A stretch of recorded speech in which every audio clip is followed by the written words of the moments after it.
안녕하세요. 김익현 변호사라 합니다. 저는 한쪽만 편드는 정치 유튜버는 아닙니다. 다만 어느 정도 우파의 성향이 있다는 것은 아실 거고요. 그런데 가끔 저한테 대통령 변호인, 대법관 또는 헌법재판관, 국회의원을 해보면 어떻겠냐 이런 조언 주시는 분들이 많은데요. 이런 것을 말씀하시는 것은 괜찮습니다. 비난조로 하시는 말씀이 아니라면요. 다만 제가 대법관, 헌법재판관 될 제목은 아닌 것 같고요. 또 전에도 말씀드렸듯이 정치는 전혀 하고 싶지 않고요. 대통령 변호인은 못할 것은 아닌데 저보다 훨씬 더 실력 있고 경력도 좋은 분들이 많이 계시고 제가 시간 여유도 별로 없어서 굳이 해야 하나 라는 생각도 들긴 합니다. 에고 또 딴소리. 사실 어떻게 해야 윤 대통령의 탄핵의 가능성을 조금이라도 줄일 수 있느냐는 것은 수학 문제같이 정답이 있는 것은 아니겠지요. 그리고 솔직히 저는 정치에 많은 관심이 있지는 않았고요. 요즘은 여러분들에게 말씀을 드리기 위해서 조금은 찾아보지만 그래도 관심이 아주 많은 편은 아닙니다. 따라서 다른 분들과 생각이 좀 다를 수도 있다는 점은 이해해 주시고요. 첫째는 대통령 지지율이 높으면 더 좋겠지요.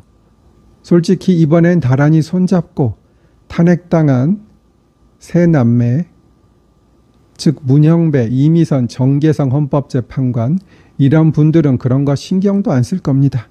무조건 탄핵에 찬성할 거예요. 다만 우파 성향이 있다고 보이는 분들은 국민의 지지율이 높아지면 탄핵 반대쪽으로 설 가능성이 높아지겠지요.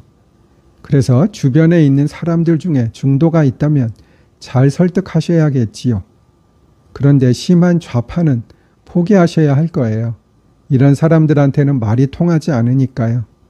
차라리 댕댕이를 설득하는 게 더 쉬울 수도 있어요. 둘째는 탄핵 반대 집회 이런 곳에 나가실 여유가 된다면 나가서 국민의 집결된 힘을 보여주시는 것도 도움이 되겠지요. 물론 대부분 언론들에서는 탄핵 반대 집회에 아무리 사람이 많이 모여도 방송을 해주지 않지만 그래도 나름의 효과는 있겠지요.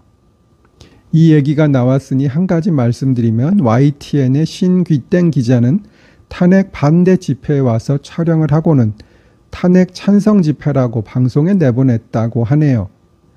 이상한 기자가 많긴 하지만 어떻게 이런 행동을 할 수 있는지.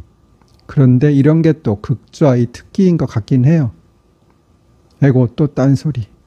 셋째, 예를 들어 문대행 탄핵에 대한 동의가 필요하다면 신속히 하셔야겠지요. 또 헌법재판소 홈페이지에 가면 자유 게시판이라고 있습니다. 지금 제가 원고를 작성하고 있는 2025년 2월 9일 일요일 오후 6시 18분에 직접 가보았어요. 내용 잠시 올려드릴게요. 문형배는 법을 지켜라. 헌재는 신을사오적이냐. 부정선거 밝혀라. Stop the steal.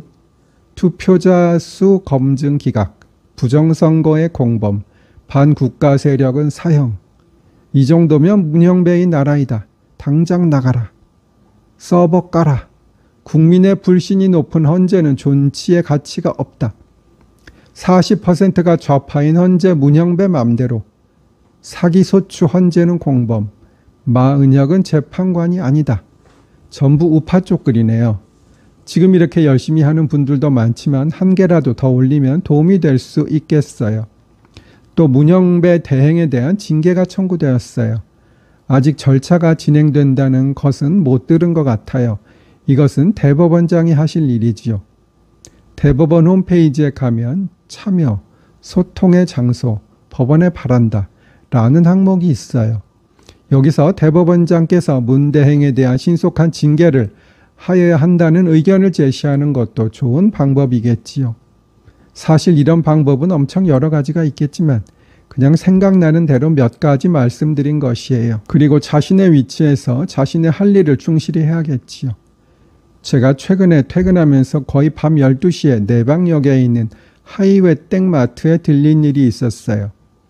딸기가 먹고 싶어서 큰맘 먹고 샀는데 계산원이 저보고 딸기가 나쁜 걸 골랐다고 다른 걸 갖고 오라고 하더니 사람이 없는 시간이라 자기가 직접 가서 더 싱싱한 거라고 골라주더라고요. 솔직히 그런 사람이 어디 있습니까? 그래서 제가 참 친절하고 좋은 분이라고 말씀을 드리고 감사하다고 하고 왔습니다. 세상에는 아직도 이런 성실하고 좋은 분들도 많이 있구나 하는 생각이 들었어요. 그리고 몇 달 전에는 제가 갑자기 차가 시동이 꺼져서 내방역에서 방배역 쪽 편도 2차로의 1차로에 정차하고 있었는데 뒤에 오던 차에서 누군가가 내려서 제가 혹시 정신을 잃고 쓰러진 것이 아닌가 확인하시더라고요. 그래서 괜찮다고 했고 그분도 정말 좋은 분이라고 생각이 듭니다. 오늘은 무슨 곡을 들려드릴까 생각을 하다가 망각이라는 곡을 생각했어요. 인간이 힘든 일이 있어도 살 수 있는 것이 망각이라는 현상이 있기 때문이라고 합니다. 오늘은 힘든 일은 있고 또 새로운 날들을 살아가시라고 피아졸라의 망각, 즉 Oblivion 올려드립니다. 이 곡도 피아니스트 유청빈 선생님이 퍼스트를 맡아주셨어요. 아시는 분들도 많으시겠지만 피아노의 윗부분이 퍼스트고 아랫부분이 세컨드입니다. 세컨드가 첩 아니에요. 그리고 포핸즈가 바이올린이나 첼로 합주보다 훨씬 어렵더라고요. 조금 특이하고 우울한 느낌이 없지 않지만 즐겁게 들어주세요. 제가 조금 틀린 거 있는데 아마 잘 못 찾으실 거예요. 감사합니다.